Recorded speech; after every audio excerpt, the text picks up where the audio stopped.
ഇത് syngonium plants ആണ്. വളരെ എളുപ്പത്തിൽ വലുതാക്കി എടുക്കാവുന്ന ഒരു ചെടിയാണ്.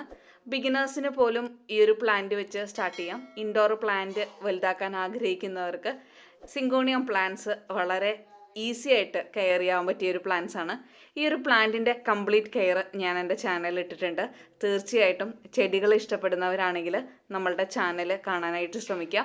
സിങ്കോണിയത്തിൻ്റെ ഒരുപാട് വെറൈറ്റീസ് ഉണ്ട്. ഈ ചെറിയ നാരോ ലീഫായിട്ട് വരുന്ന വെറൈറ്റീസ് കാണാൻ കുറച്ചും കൂടി ഭംഗിയാണ്.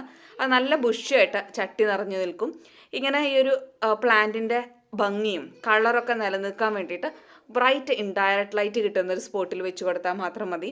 അപ്പം നമുക്കതിൻ്റെ കളറിൻ്റെ ക്ലാരിറ്റി കിട്ടും. ഒരുപാട് പേര് പറയാറുണ്ട് നമുക്ക് ആ വാങ്ങുമ്പോൾ ഉള്ള കളറ് പിന്നീട് കിട്ടുന്നില്ല എന്നുള്ളത്.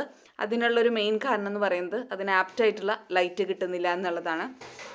ഇതുകൂടാതെ ബുഷിയായിട്ട് വലുതാവുന്ന സിങ്കോണിയങ്ങൾ കൂടാതെ ഇതുപോലെ മുകളിലോട്ട് പടരുന്ന സിങ്കോണിയങ്ങളുണ്ട്. ഈ ഒരു പ്ലാന്റൊക്കെ കാണാൻ നല്ല ഭംഗിയാണ്.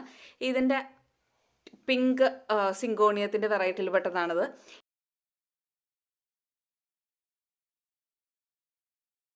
പടരുന്ന തരത്തിലുള്ള സിങ്കോണിയങ്ങളും എൻ്റെ കയ്യിൽ ഒരുപാടുണ്ട്.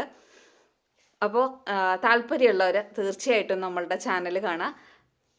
അഭിപ്രായങ്ങൾ എന്തെങ്കിലും ഉണ്ടെങ്കിൽ നിങ്ങൾക്ക് കമൻറ്റ് ബോക്സിൽ ആഡ് ചെയ്യാവുന്നതാണ്. ഞങ്ങളുടെ ചാനലിനെ സബ്സ്ക്രൈബ് ചെയ്യാൻ മറക്കരുത്. അതുപോലെ പുതിയ വീഡിയോസ് അപ്ഡേറ്റ്സ് അറിയാൻ വേണ്ടിയിട്ട് ബെല്ലൈക്കൺ പ്രസ് ചെയ്യുക. ഇത് നമ്മളുടെ നാട്ടിൽ നമ്മളുടെ വീട്ടുപുറത്തൊക്കെ കിട്ടുന്ന സിങ്കോണിയം വെറൈറ്റിയാണ്. ഇത് പടരുന്ന ടൈപ്പാണ്. നമുക്ക് വേണമെങ്കിൽ കട്ട് ചെയ്ത് ബുഷിയായിട്ട് വലുതാക്കാം. അങ്ങനെ ഒരുപാട് വെറൈറ്റി സിങ്കോണിയത്തിനെ കുറിച്ച് ഞാൻ നിങ്ങൾക്ക് പരിചയപ്പെടുത്തി തരുന്നുണ്ട്. Thank you for watching. Thank you very much. Like അതുപോലെ ബെല്ലൈക്കൺ പ്രസ് ചെയ്യാനായിട്ട് മറക്കരുത് കേട്ടോ. Thank you.